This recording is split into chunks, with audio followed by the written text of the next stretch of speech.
So no matter what the data says, damn the data. Like, just throw it out. Like, do what you are knowledgeable about. I can't tell you how often I talk to blue collar workers who are no college degree, but crush it on Amazon because they have a very specific niche product that they know more about than anybody in the world. You're listening to Ecomonics, a Debutify podcast, your resource for one-of-a-kind insights into the world of e-commerce and business in the modern age. This is Joseph. I'll be presenting a wealth of industry knowledge from interviews with successful business people and our own state-of-the-art research. Your time is valuable, so let's go.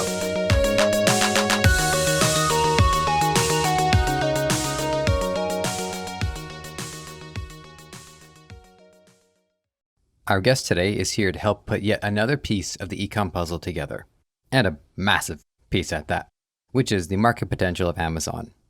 Now, unlike Facebook or Google, Amazon is an ever-evolving landscape. While the incentive to be on Amazon is clear, the challenges are numerous. Enter my Amazon guy, Stephen Pope. Stephen Pope, it's so great to have you. Thank you for coming on Ecomonics, a Debutify podcast. Thank you very much for having me, Joseph. Pleasure to talk to you guys today. Pleasure's on my end as well. First question, most important one, arguably, is tell us who you are and what you do. Sure thing. I'm the founder of My Amazon Guy, and we are a 30-person agency based out of Atlanta, Georgia, and we focus on growing sales on Amazon. There's generally two ways we do that. Traffic improvements like advertising and SEO, and conversion increases, everything from cataloging, merchandising, and design like A-plus content. There's going to be a lot to unpack here because of all the people that I've talked to, I haven't had any Amazon experts yet. Our general demographic as far as the guests go, obviously a lot of dropshippers, a lot of people who are experienced in Facebook ads. Last week we talked to our first Google expert. I'm looking forward to getting into that side of it. I'm looking forward to getting into your experience working with Amazon because it's a big company and it's certainly had an impact on most of our lives, especially within the last 6 months. I couldn't even count how many things I've received off of Amazon. I've slept on something that I've gotten from Amazon. I didn't think that was going to happen. Yeah, you can buy anything on Amazon. Unicorn meat, you name it. Seeing Amazon grow this year has been insane.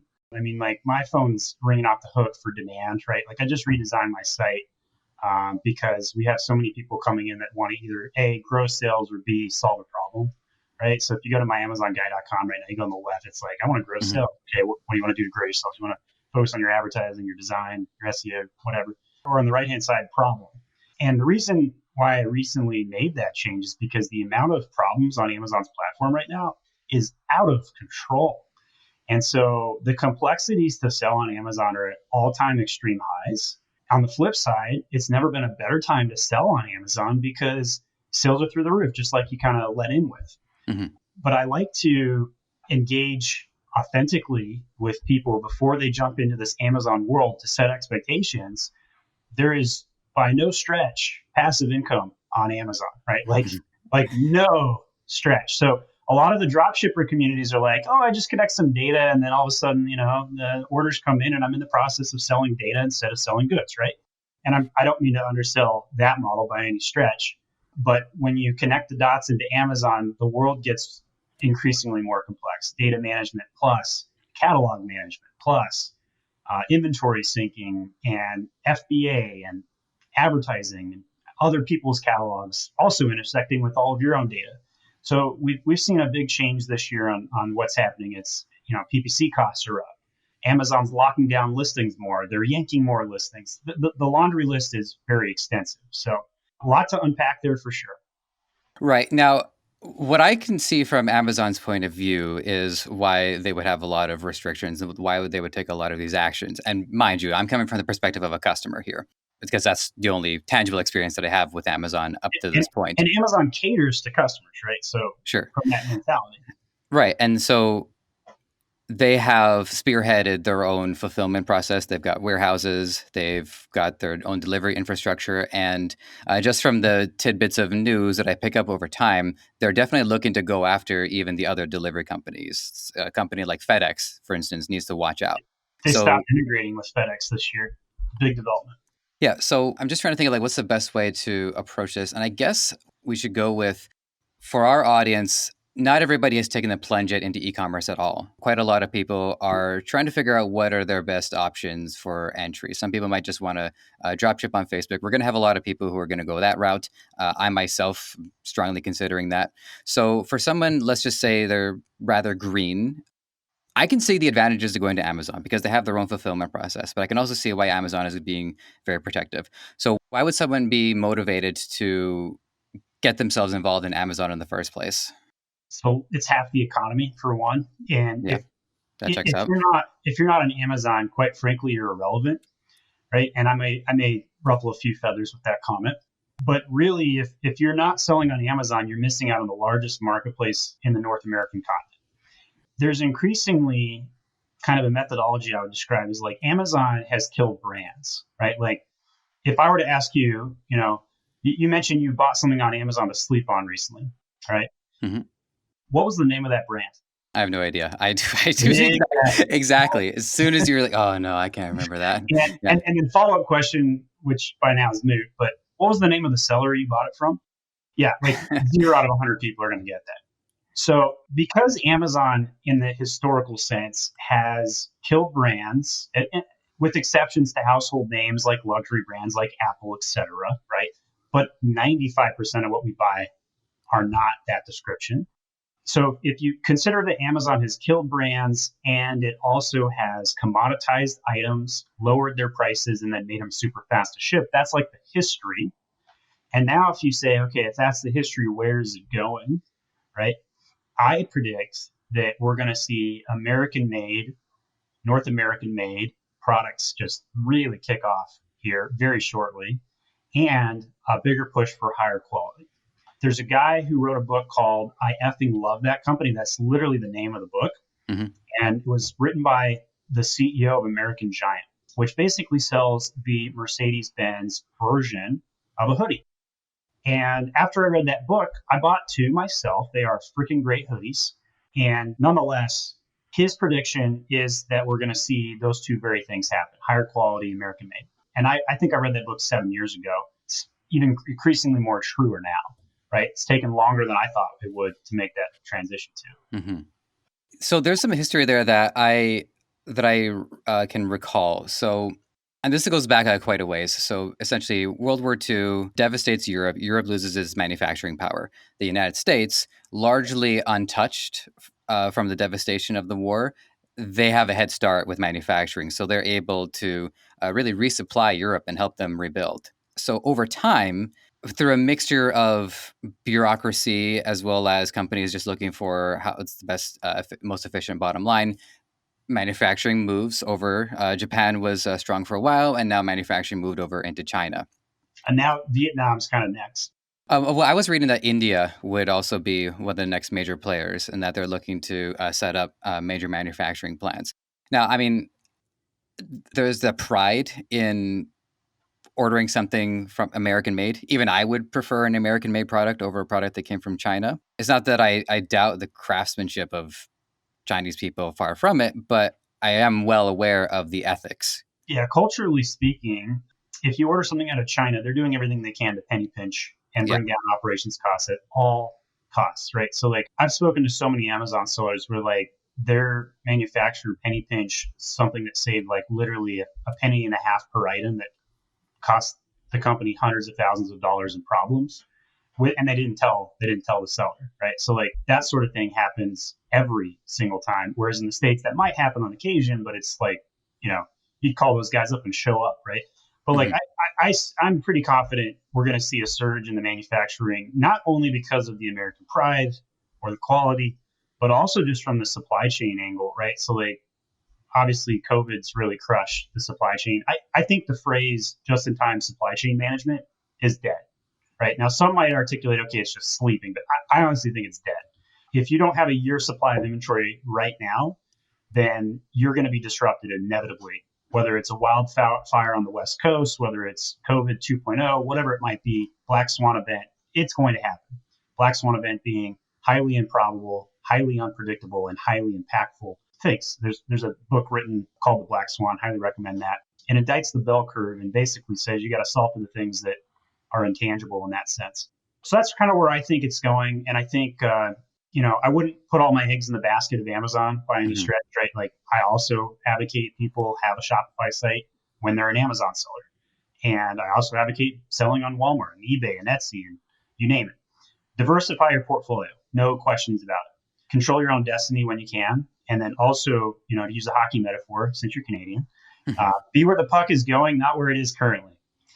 That's also the extent of my hockey That is now the extent of my hockey knowledge as well.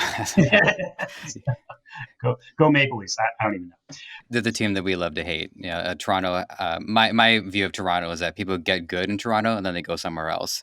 Yeah, that's Yeah. well. I grew up in Utah, and we have the Utah Jazz. I felt the same way. So it's like after our John Stockton, Karl Malone era, we've done nothing so, except grow really great players and then ship them out. My brother, one of his best ideas ever was to create this bar where people would just go to shout at the Leafs. Like it was just promoting the whole like anti Leaf agenda. Nice. I wish him well with that. I genuinely hope that he does that. I would love to put that on Facebook and just say, hey, I've got an anti-leaf agenda, just period. And Yeah. nobody knows what I'm talking about. That is a great out of context sentence. Well, all these people coming from Ottawa. Who knows? I finally gave them something to do. I wanted to touch on the passive income just briefly because you stated that it's not doable. But even as a myth, it's like there's this kernel of truth. Like there's this reason why the idea came to fruition in the first place. So, is there any semblance to why people might think that there's passive income involved? Like if the whole thing is automated and sales are happening without a person's additional effort? I think that there is a glimmer of truth in the statement in the sense that it's easier than compared to many other models, right? So, like, if you Okay. wanted to go open up a pizza chain right now, I mean, like, your profit margins are less. It's a lot more work. You're putting in 60 to 70 hours a week to run that thing. Whereas on Amazon, it's still difficult work, but it's very, very different work, right? Like, you don't have to have a warehouse. I'd advise it. I think it's good to stock your own stuff. Plus, you don't want to keep a year's supply of your goods at Amazon per se. Hmm. But I think that the ability to grow your sales is very speedy and fast on Amazon, so it can feel a little bit more rewarding. You get your dopamine hits when you launch a new item, and all of a sudden you're selling 1,000 per month, right? Like very difficult to replicate that in other models. Additionally, once you get going, the machine does kind of maintain itself. Now, when a wrench, enters into the gears and clogs up the system, it's all hands on deck. And man, you go from 1,000 units per month down to zero, right? Like Amazon yanks your listing. Some categories that are very, very difficult to sell in, anything topical or consumable, Hmm. typically are the hardest categories. So supplements, if you wanted a product to not start your first Amazon product in, it would be supplements without a question, right? Most highly regulated category on Amazon.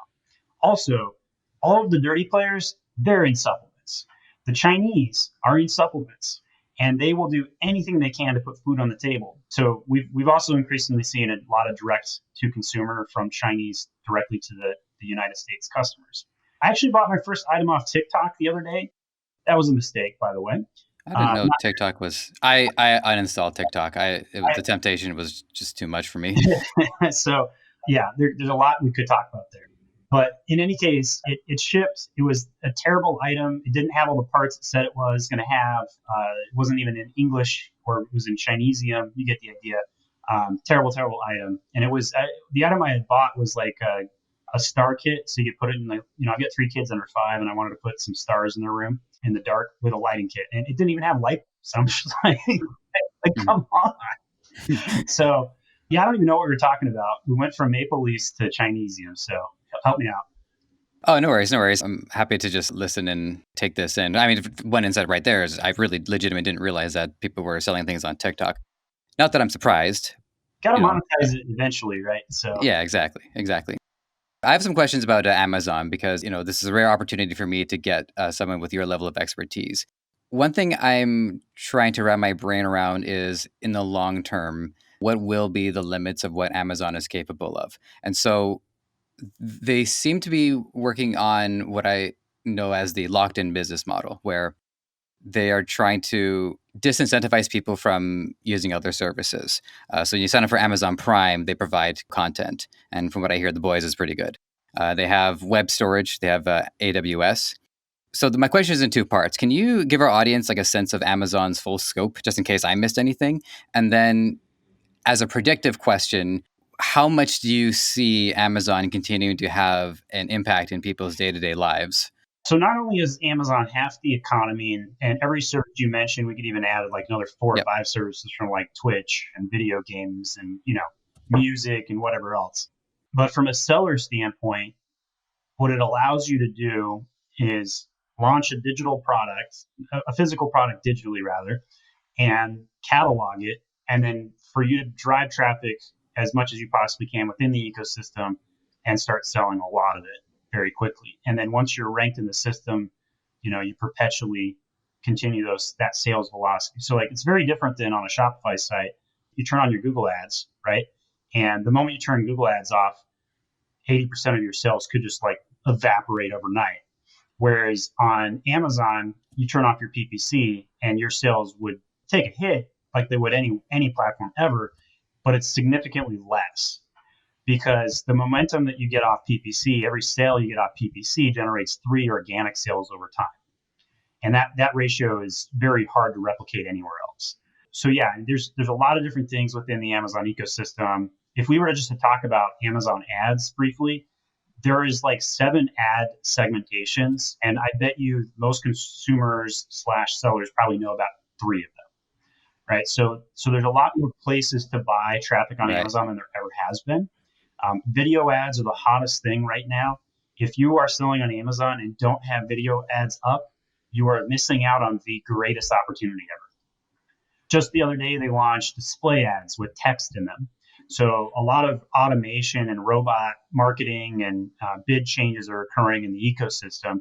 At the same time, the ecosystem is evolving away from single type algorithmic based advertising, and it's moving towards more human marketing, where you're writing your small amount of text on a display ad, and then people can see it. So a lot more humanization is occurring in marketing's ecosystem right now. So one great frame of reference for our listeners is the breakdown of the objective of ads between Facebook and Google, which also relates to the objective of the platforms in the first place. So when you have ads on Facebook, people are on Facebook. They're not exactly, maybe they'll shop, maybe they're not, but they're just on Facebook for discovery, like you mentioned earlier about dopamine hits. And then, of course, people can curate their content so that it's all dopamine and no cortisol. So Facebook ads are competing with people's attention on a very base level. So it's not even a guarantee that they're customers. Then you get to Google and there's a step up. So now people are searching for answers. And those answers may end up in the form of a product. But even so, we still haven't established the idea that people searching on Google are necessarily customers. Amazon, however, people are on Amazon because they're looking to buy something.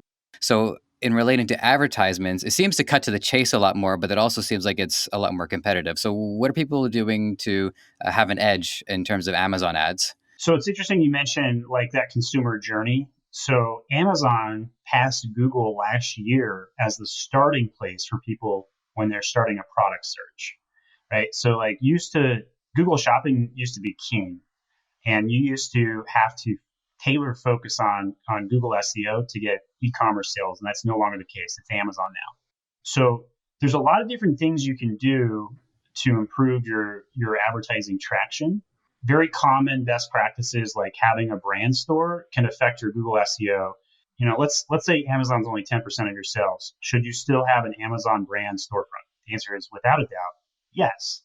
And that's because when somebody goes to Google and searches brand name, your Amazon store is going to be like right underneath your main Shopify URL, right? It's going to be right there. And that's good. That's a good thing because generally speaking, when somebody's searching a brand name, you want to own every one of those segmentations, and Facebook and all your social medias could be part of them, but you want to make sure those coupon sites, right, like aren't showing up at the top of page 1 for Google. And it's a great thing to have. So there's some cross omni-channel approaches to think about. But back to kind of your heart of your question of like, okay, how do I grapple with all of these advertising elements? So just to add on to additional ad types that are coming onto the Amazon platform right now, you can now externally advertise your Amazon products to other platforms within the Amazon ecosystem, a la Seller Central. That was not possible a couple months ago. Okay. So you can do retargeting, you can do lookalike retargeting and focus in on hitting a lot of new clients and customers that wouldn't have found your products otherwise. And because Amazon has all of this product data, they are going to find low cost options for you to hit it. Now, every company ever has to make a decision, on a scale of 1 to 10. On the 10, I want to grow my company. And at 1, I want to have profit.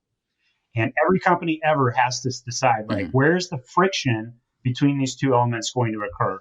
Do I want to be a 6 out of 10 on growth versus profit, or I want to be a 2 and be closer to profit? So depending on your objectives, that equates the rest of your methodology on like how much you spend on ads. What are your advertising cost of spend goals? How much do you want to grow versus how much you want to make a profit?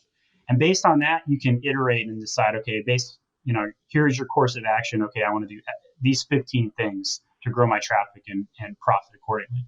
Okay, I want to ask about Seller Central. So again, coming back to frames of reference, a lot of our audience will have experience on Shopify.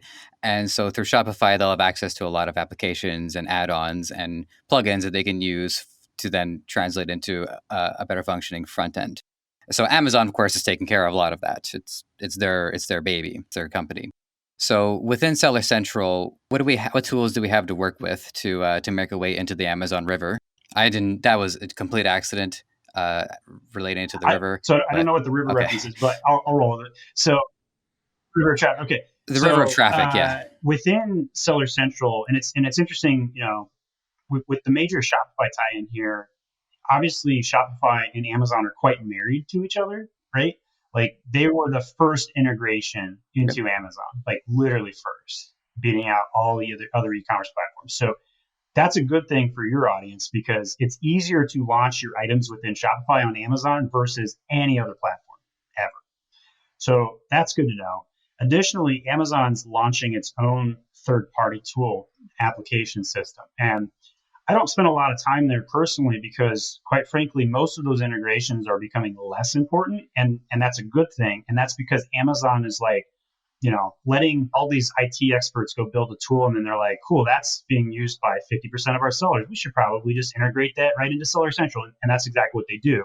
As one small example, automated pricing structures. So if you're a drop shipper and you got 100,000 SKUs, obviously you don't want to be going in there mucking with your own pricing. You want to create a rule and basically set your minimum advertised price and say, don't go below this, and then automate the rest, and boom, you're done. That's all within Seller Central now as an in-house tool. But back in the day, you had to hire a third party. So the best third-party tool today is Helium 10 and maybe a distant second, Jungle Scout.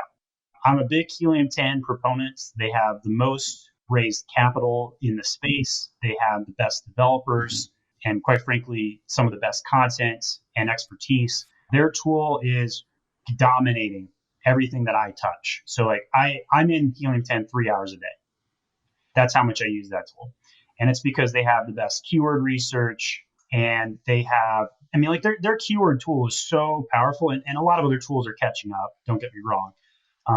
But I've had a decade career in e-commerce. I spent, the first half of that working for failed startups. I've onboarded SEO tools like Conductor Searchlight and SEMrush and Ahrefs many, many times. I used to pay like $3 to $5 grand a month for Conductor Searchlight. And the value of that is because I could track my keywords and I'd know like if I invest my SEO content here, then my keyword ranks go up and then I can extrapolate the value of said content effort. And as many of you guys know, it's very, very difficult to know how and what to invest in SEO. It's a very, very different world than PPC where it's spend money, get sales. Where in SEO, it's like spend money and maybe get sales. And your sales are trickling in over the course of the next 2 years, right? So sunk cost, long-term advertising in SEO versus immediate high dopamine hits off PPC. So $3 to $5 grand a month on SEO tools for websites back in the day. You now get that for $100 to $200 a month off tools like Helium 10, which is incredibly cheap. And that's not even scratching the surface of what that tool does. It helps you articulate all of those keywords as well as looking at all of your competitor research data. Like I can look up any ASIN on any product on Amazon, ASIN being the catalog SKU version, if you will. And I can tell you how much it's selling for, how many units per month, and what its gross revenue is. And I can also tell you what its estimated logistics costs are because of the product dimension data is public as well. And I can do this across the entire ecosystem of Amazon. So if I'm trying to launch a product or know if my products on my Shopify site are going to do well on Amazon, it is very easy to do that research today. Seems to have taken out a lot of the guesswork in getting a product going. So, I mean, what is there anything that's left to chance, or is there any of it where you're still like, okay, I think this is going to work? Or I mean, it really sounds like it. They just know what to expect, and you know what to expect. Every benefit has a double-edged sword, right? So I just told you how easy it was to do the research. Sure. Well, what does that mean? It means everybody's doing the research. So when a new hot hit product comes out and somebody shows up, well, then it's going to be replicated by 5 other people. And so the product life cycle, which I don't know like where you would put the bar on this, but let's say the average product life cycle off of Amazon was 2 to 3 years. On Amazon, it's 1 year, if that. If you do well on Amazon, you're going to be replicated. Not by Amazon, although possible, but more than likely it's just because somebody else saw your data. So what I generally recommend is stick to what you know. So you went camping in the snow this past week, so you probably have a little bit of edge on how to prepare, be a survivalist, and you may know a couple items that you wish you had brought, or maybe you brought a couple items that you have and you're knowledgeable about. You have a gigantic edge over the city slicker in New York City trying to sell those same products. So what I generally coach people to do, and we do a lot of Amazon coaching. If you ever need just a 1 hour coaching session, you go to myamazonguy.com, hit book a coaching session. And what I generally do, and I coach a lot of people who sometimes need to be coached out, where they're like, 65-year-olds who don't have any technology skills, like Amazon's not where you should be heading. Like, honestly, it's not a good use of your retirement income. Please don't go waste money doing that. But I also talk to a lot of people who are on the other side of the spectrum, where in their mid-20s or mid-30s, and they are super technology focused, and they're like, hey, I'm going to go start selling this eco-friendly dental product. And I ask them, are you a dentist? And they're like, no. And I'm like, have you used the product? And they're like, no. And I'm like, well, why do you want to sell this? And they're like, well, that's what Helium 10 says to sell, and it's really hot. And I question that one very, very closely. And I say, look, tell me about your hobbies. What do you do for fun outside of work? And they're like, well, I'm 7 foot tall and I play basketball. Then why the heck are you selling dental mints or whatever? Go sell Nike shoes or something. Go make your own version of that. So no matter what the data says, damn the data. Throw it out. Do what you are knowledgeable about. I can't tell you how often I talk to blue collar workers who are no college degree, but crush it on Amazon because they have a very specific niche product that they know more about than anybody in the world. Niching and expertise will trump anybody else's data all day long. High quality products are easier to sell on Amazon versus an in-demand product because you have a lot to hang your hat on. And high quality products are much easier to make if you understand the product and if you can articulate those features. Mm-hmm. I can certainly back you up on that, just from some of the other people that I've talked to, and even some of the research that I found is that one of the main ways to convince somebody to be more invested in your brand, and especially part of the funneling process, where at first all they have is a passing awareness of you, is in your content. It's what you write. It's not just about blog posts and about emails, but that's all helpful too. It's also about how your passion is conveyed in the copy. Yeah, brand building. Just like how, and I didn't mean to cut you off there, but like just the amount of knowledge that you can build your brand around, those messages that you can tell. Very important. Mm-hmm. You mentioned about profit versus growth and that there's 2 ends of the spectrum. So it's good that I'm asking you now because you mentioned your coaching calls, and I expect that this comes up in those coaching calls, is how to convince somebody. Maybe you can tell maybe they would be better off going more for profit over growth or vice versa. So what characteristics would somebody have if they're more profit motivated versus if they're more growth motivated? If your sales on Amazon are under 50K a month, then you should be focused on growth without a question. Okay. And that's because there's just so much more room to grow, right? And the fastest 2 ways to grow sales: add more product, go source more SKUs and more products. And the second is advertise more. And as a high level advertising recommendation, I recommend spending 10% of your gross sales on ads. If you're not spending at least 10%, you're leaving sales on the table, a la you're seeking profit more than growth. That's the general like high level answer to your question. But a lot of the times when I speak to sellers on Amazon, it's the manufacturers and wholesalers that are generally profit focused because they understand their margins. They've been in business for a while and they just want to make money. It's the guys who are side hustling a second job. They've got their warehouse in their closets and their basements and their garages. Those are the dudes that are like, I want to grow this thing into a multi-million-dollar company so I can quit my job. Maybe I'll sell it Mm-hmm. and turn a profit that way. Those are the guys that are typically seeking growth. It's not as common for corporations to be growth focused. Yeah, that makes sense. Because with them, the bigger the company is, the more difficult it is to make decisions that would continue on. Because there's a lot more risk involved, a lot more liability. So my next question is this is going to be one for our many dropshippers. So just to give you, again, going back to my theme about frames of reference. So Facebook, not a big fan of dropshipping. The level of quality is pretty drastic variance from the people who do quite well. And then even I've had experiences. I keep going back to this one. I ordered this thing called hands-free bracket. It got delivered to somebody in Quebec, and I'm in Ontario. So I never got it. And I went to the website to talk to them, and the website is shut down. So there's quite a disparity of experiences people have on these. So, and with that in mind, what's been the relationship between Amazon and dropshipping? I would say that model has peaked on Amazon. And so I've got over 160 active monthly clients with us, and 96% of them are private labelers. They own their own brand. 96%. Yeah. The drop shippers or the retailers buying from wholesalers, and I'm going to lump those together, Sure. significantly small portion of the puzzle, 4%. That's probably pretty true for the Amazon numbers as well. Additionally, generally the guys that, the one counter that might be the guys that are really good at drop shipping and have thousands of SKUs, they're probably a little bit more sophisticated and don't need an agency. And their model and profit margins are very different. And maybe they're not investing in brand building. Maybe they're not investing in catalog management and a lot of the things that an agency would do. And also maybe they're not spending money on ads at all because the product is already household name and it just wants to sell. So for all those reasons, it's potentially possible that there's a little bit different focus or whatnot. But I do have a couple of wholesale brands that I do sell personally. Been doing it for several years, but increasingly even I am pulling away from that because it's really hard to articulate a value prop and say, hey, let me be your exclusive seller. It's hard to get map pricing figured out. So you're dealing with pricing variations because like the biggest difference between selling your product on your website or eBay or many other platforms, you're all on the same page on Amazon. Everybody who sells that one product is on the same listing. And so you got what's called the buy box that rotates between all of these products, which is very, very difficult to manage in mass.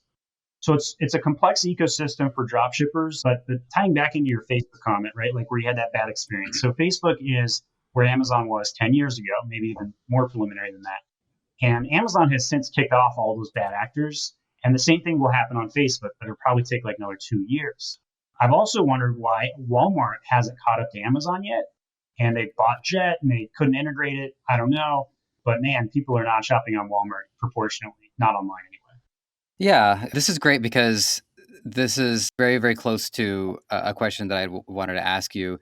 From one of your YouTube videos, you do a lecture on the need for both growth and evolution. You can do one, that's good. You can do the other, that's good. But you got to do both to be great. So Walmart sounds like they're trying, but they're going to Not perpetually at be. all. Oh no. I think Walmart as a company just wants to get bigger. Their e-com strategy has been run by probably a bunch of guys who can't get the job done because they can't integrate the tech with the operations side, or it's run by people from that non-e-com background. So it's very, very different. I don't know any internal people at Walmart, so I don't mean to disparage that, but that's from an outside perspective, that's what it looks like, right? Because there's no movement, right? Like if you want to do PPC on Walmart, like they just came out with the ability to choose your own keywords like a couple weeks ago. Like these are things that you would expect on a big national e-com platform a decade ago, but so they're just way behind. Mm-hmm. Can you then expand on the philosophy of growth and evolution? And I know one of the things we also wanted to make sure we talked about is, how Amazon got to this point. So maybe using Amazon as the example of how they combined growth and evolution to get to where they are now? Yeah, so Amazon is a customer-centric platform. They're going extremely out of their way to serve the customer. They don't give a crap about their sellers. In fact, I'd say we're very close to a seller revolution right now with Amazon. And sellers feel like they've been left behind by Amazon. There is a lot of discontent there. But with that in mind, I think that we will see continued evolution on the part of Amazon, and I think the get bigger part is going to happen geography wise, but not necessarily within North America, right? Like everybody has, like one of the two households has a Prime membership right now. It's going to be very hard to Yep. grow that number. But what we will see is that the evolution will go from like Amazon being a part of your life in every shape and form, right? Like, don't be surprised if Amazon goes and buys a Tesla, company and starts marketing that way, and then all of a sudden you're in your car and it's like, "Hi Alexa, please take me to X destination," and then your car drives itself or whatever. Like that's the kind of thing I would see Amazon evolving into. From a seller standpoint, I think that Amazon is starting to realize how little they've been paying attention to sellers, and they're realizing that they have to change that. I think we'll see a pivot there very soon in the next year. I don't think they can pivot yet because they don't have the resources. I think that Amazon's ecosystem has never been taxed the way it has. I mean, like if you look at the numbers, they were up 40% year over year during April through July. And I have been predicting that in the month of November and December this year, I think they're going to be up 100% year over year. I don't know if that will come true or not. As the closer we get to it, it's looking a little bit more suspect. Right? Like I would have thought numbers would be a lot better in Amazon by now. But I can tell you that I still think we're going to see massive supply chain issues and people are going to stock out. You're not going to be able to buy your Christmas presents, first week in December. And it's just going to be insanely nuts. So I have strong feelings that December shopping, if you haven't done it by now, you're going to be SOL sending your January, February presents this year. But we'll see what happens. In any case, I'm a personal proponent of both evolving and growing. And if you're not doing both, you're missing out on the exponential nature of growth. You can always get bigger and you can always evolve, but when you do both, it's very difficult. Very, very difficult. It's a cultural adoption. That's excellent. I got a couple of these are like personal curiosities that I have towards Amazon, and I'm hoping with your expertise you can shed a little bit of light on them. The first one, I'm sorry, this is going to be absurd, but I got to ask: has Amazon gotten to the point where they're so predictive of customer behavior that they're actually fulfilling orders before the customer has gone to checkout? So no, although very close, right? Like Okay. they had, remember those buttons that they marketed for a couple of years where you get your like Tide button and you put it in your laundry room and it would just like click your order. And they also have subscribe and save. But no, that level of sophistication is not there. Plus, that would be a very dangerous thing to do, right? Like, because if they started fulfilling the order and then you didn't order, what then? It's just like, okay, I get my Yeah. toilet paper on my doorstep. I was thinking about toilet paper. I don't know how you read my Facebook Messenger, Amazon, but I didn't have enough money to make that purchase. So how did that get here? That won't happen. I don't think anytime soon. Okay, that's fair. So the next one, this one is more on the serious side. So while comparing it to, say, some of the ethical dilemmas in China, to put it politely, I have heard that in Amazon warehouses and in fulfillment centers, the employees could stand to be treated a lot better. And by the way, if True. you don't feel like you can weigh in on this substantially, by all means, we can. I bite the hand that pass, feeds but me all the time. I call Amazon out on the sure. carpet 24/7, and I've got friends over at Amazon, so like they know I'm saying these things. Okay, fair enough. Just so for the record, I wasn't asking out of fearfulness. Sure. That's my job, but it's more about like whether or not you really knew and you knew what was going on. And I figure you do. I would say that they have a high bar, right? Like the culture at Amazon, they have built a culture where they literally purposely slough off 10% of their employees annually. Like it's a well-known, documented thing, and it's because they cull the non-performers. They always want to be growing and evolving, and to do that, you have to have a culture that sets a really high bar. And if you don't cull the 10%, you can't get better, right? Like you have to be continuously setting the bar higher. So the talent they bring in are higher. The other thing I would comment here is not only are they overworked and overtaxed from a resource standpoint, but like the burnout is just get gigantuan. Like even servicing as an agency, in the last couple of years, I've never been so exhausted from actual work. Amazon changes their platform. They make a UI change. They break all of these things, and they don't inform people. There is no communication about these things. Like all of a sudden, Amazon just started creating new categories on Amazon and like broke listings and suppressed listings. Zero announcement about this. The only way you would even know is if you were checking. And then their own internal tools don't diagnose it for you. So it leaves you grasping at straws, and it's just really difficult. So imagine you're a category owner. Let's say you're the owner of the beauty category on Amazon. Where do you spend your Mhm. time? Like, how do you decide what to do? And it's a very difficult job, like very, very difficult. So I would say that Amazon can get away with treating its employees the way it's doing because they're number one. But as soon as the number two catches up, we will see a gigantic exodus. And we've already seen the starts of that. Some of the major higher ups on Amazon have gone out of the company in the last 4 or 6 months. I think we're going to see that accelerate. Any rumblings on companies to look out for, or is the ink still wet at this point? I'm still holding my breath for Walmart. Still giantly let Okay. down, but holding my breath. I have launched as many of my clients as I can on Walmart just in preparation. But like Wayfair is kicking the curb out of Amazon in its own niche. I think we're going to see other niche players do the same thing where they beat Amazon on a very specific vertical that's underserved. But even other platforms like Newegg, which you wouldn't necessarily think about in the marketplace sense unless you were going to buy like a computer part, has very much Mhm. got out of the we're just a computer parts marketplace. Like they're expanding rapidly. So I think we're going to see other players who gain some market share on a niche marketplace, but not on an Amazon wide spectrum by any stretch. Deliver is another company I'm watching very closely. I think that they have some phenomenal opportunities. And then, quite frankly, Shopify, right? Like, I think people investing in their own site are going to pull market share away from Amazon because people are going to say, hey, I would rather pay dividends to the brand instead of pay this money to Amazon. That particular personnel customer set will be small because Amazon's made it so easy to shop. Why should I give you my credit card? Why should I spend the time to even spend 5 minutes entering my credit card into your website where I can just click a button on Amazon? Very hard to compete Mhm. with that. But I do think that if there were players to take market share, it'd be Walmart, Shopify, and Deliver, and whoever else Deliver partners with. Fascinating.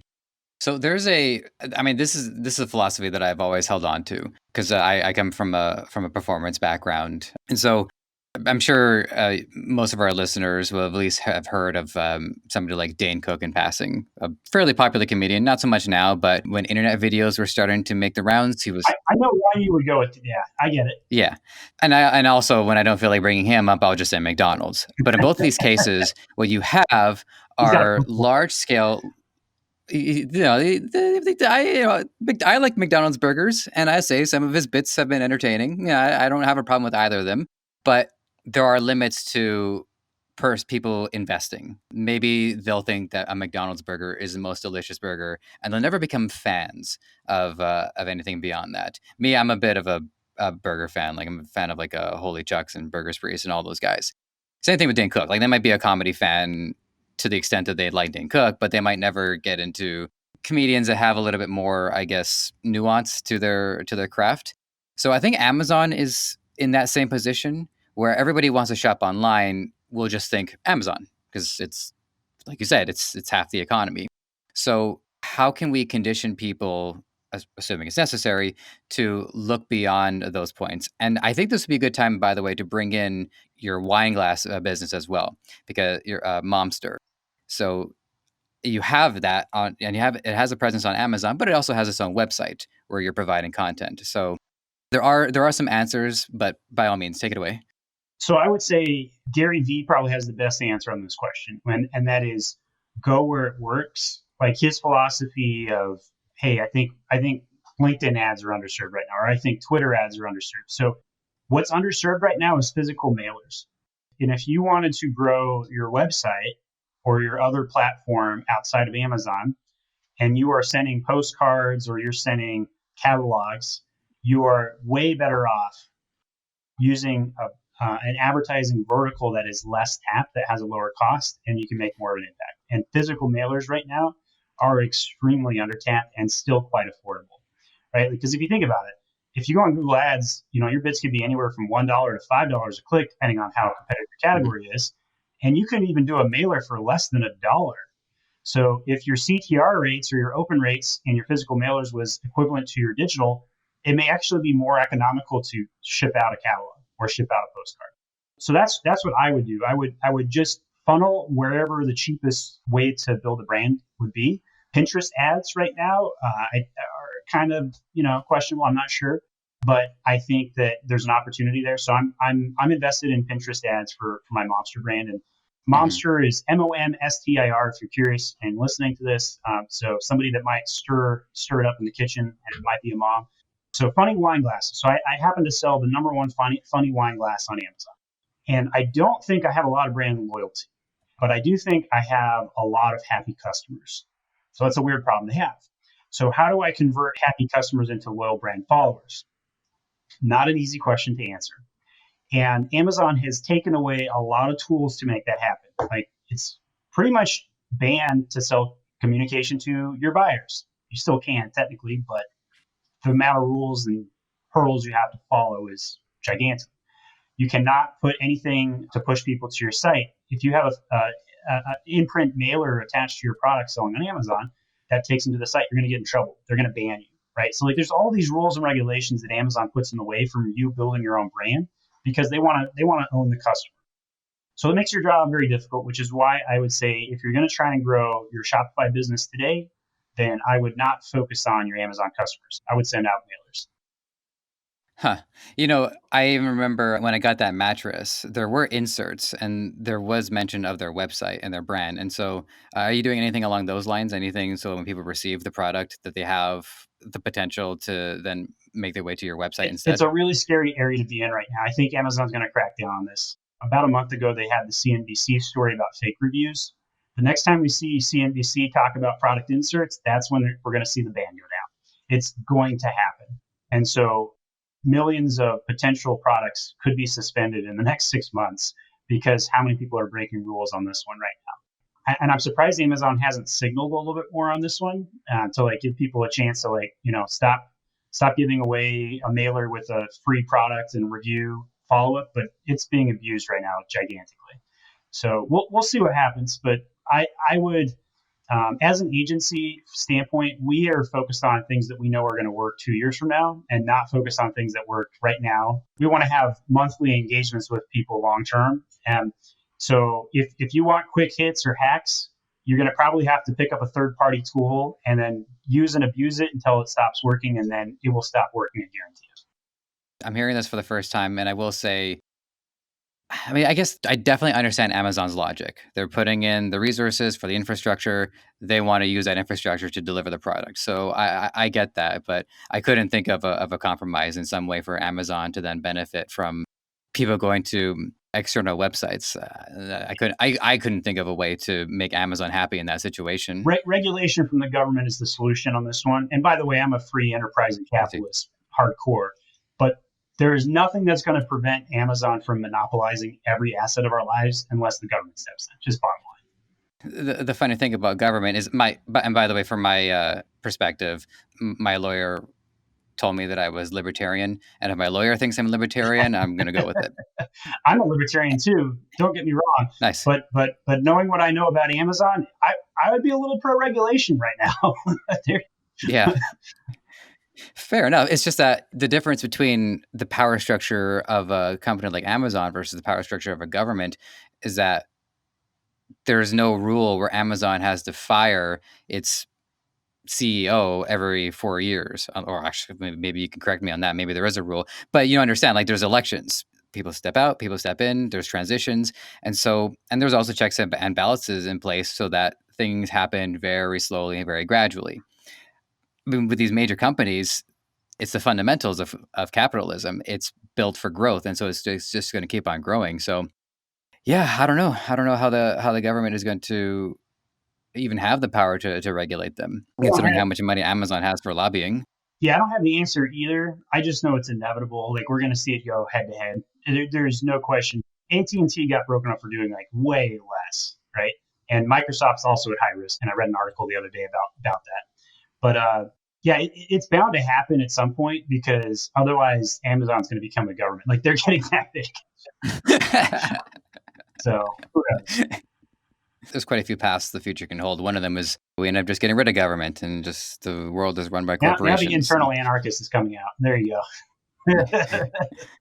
go. I'll consult with my lawyer on that one. I'll get back to you.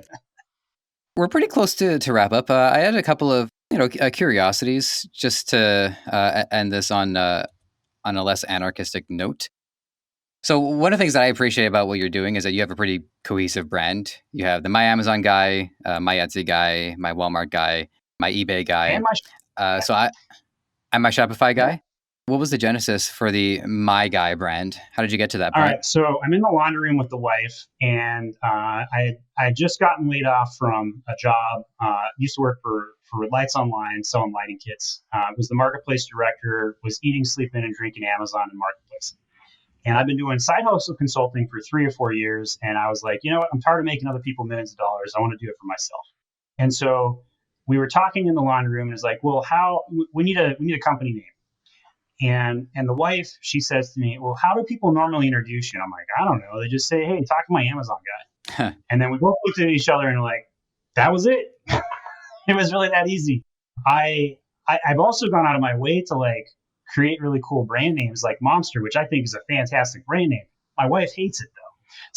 So it's like, but we both love the My Amazon guy name. And as much as I want my wife to like be the face of Momster and go sell baby goods and whatever and do that, it's unfortunately become a very distant second love to the My Guy branding. And it's just a simple colloquialism that just really resonates because, hey, everybody needs a guy to go get stuff done. So we're My Amazon guys.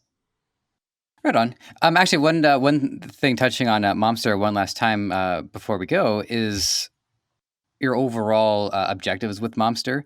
What I think you're doing with it is you're trying to maintain an edge, and you're just trying to basically use that as a test so 100%. That any changes in Amazon. Yeah. So is there any other objectives that you have with it, or are you just using it as your template just to see like, oh, if I press this button, what happens here?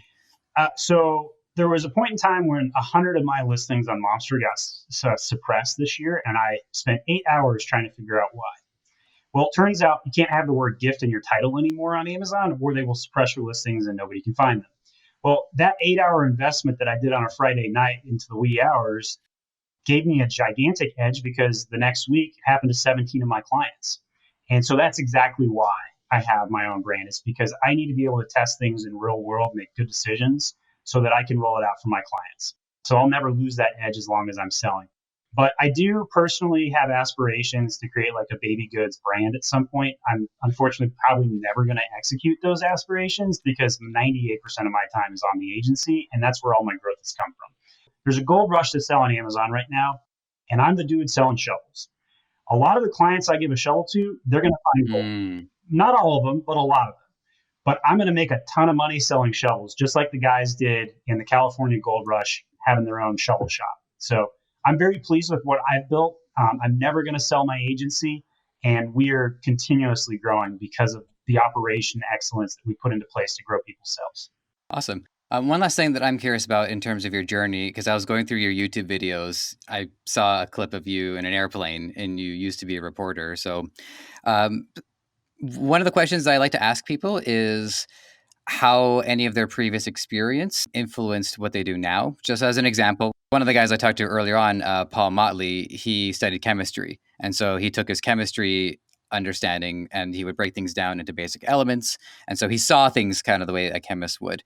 Maybe not necessarily being a news reporter is the thing that carried over, but I mean, you do a lot of speaking. So that's actually quite a clear path from that point. But yeah, what other skills or what other experiences did you bring with you to this point? Two skills that resonate. Communication, just like you picked up on right there, right? Just being able to articulate the value prop of a product or the value prop of a service and how to act upon that. Absolutely. The second is investigation. When I first started My Amazon Guy as an agency, I hired marketers because I thought, I need to go hire marketers. We advertise products and we generate sales. Today, and in the last couple of years, I've completely changed that. I hire troubleshooters. I hire technicians, People that can solve problems have the most value when it comes to selling on Amazon, because Amazon is a never ending jigsaw puzzle that changes the rules every single day, and you have to keep up with it. And so traditional marketers are extremely frustrated by the Amazon ecosystem and platform, whereas somebody who likes to solve problems are fascinated by it and they love it. So I seriously come in at least twice a week and have to solve a fire drill that's never been done before on the Amazon platform for 1 to 10 clients at a time simultaneously, and still keep sales coming in through the door. Every company ever has an occasional fire drill. When you run an agency, it's a nonstop issue of fire drills, nonstop. So those two skills, without a doubt in my mind, are extremely valuable when it comes to selling products in e-commerce. I love asking that question, by the way, because I love hearing about how the foundations that we set up for ourselves earlier on come with us and are with us to this day. It's a fantastic podcast question. I should steal it. You have about 3 months before this episode goes live, so within that time. I'll rip it. There we go. All right, Stephen, this has been a blast. I mean that sincerely. Last chance just to have the floor if you want to remind people how to get in touch with you, get engaged, and if you have any parting wisdom that maybe I didn't quite give you the question for, this is your chance to leave us with it. I would say that the common default marketing philosophy that I've used in my entire career can be summarized with the Nike logo: just do it. If you don't take action every single day to achieve your own personal objectives, then when are you going to ever achieve your objectives? You just won't.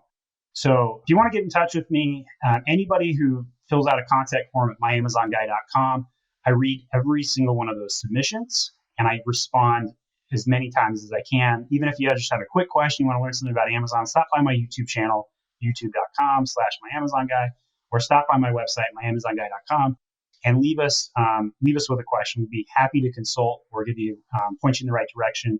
We literally do have more than 400 videos of content solving any Amazon problem ever, because there's so many things that happen when you're selling on the platform. So we try and add back to the community as much as we possibly can, because I know that if I add value to you over the course of the next year, when you are scaled and ready to hire an agency, we're going to be the first guys you think of.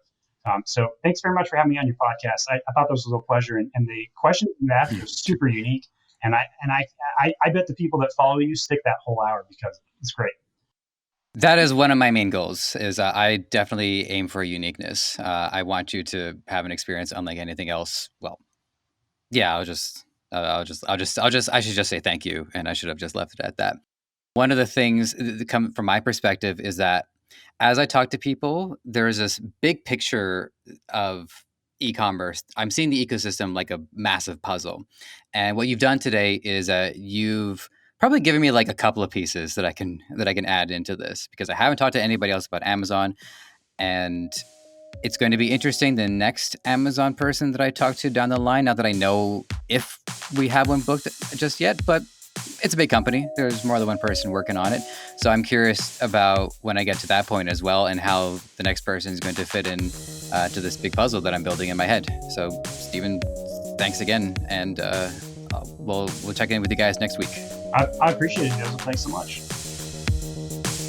You might have found this show on any number of platforms: Apple Podcasts, Spotify, Google Play, Stitcher, or right here on Debutify. Whatever the case, if you enjoyed this content and want to help us thrive, please take a few moments to leave a review on Apple Podcasts or wherever you think is best. We also want to hear from you, so whether you think you'd be a good guest or want to weigh in on anything related to our show, you can email podcast@debutify.com or connect with us on Facebook, Twitter, Instagram, and TikTok. Finally, this podcast is created by the passionate team at Debutify. If you're ready to take the plunge into e-commerce or are looking to up your game, head over to Debutify.com and see how it can change your life and the lives of many through what you do next.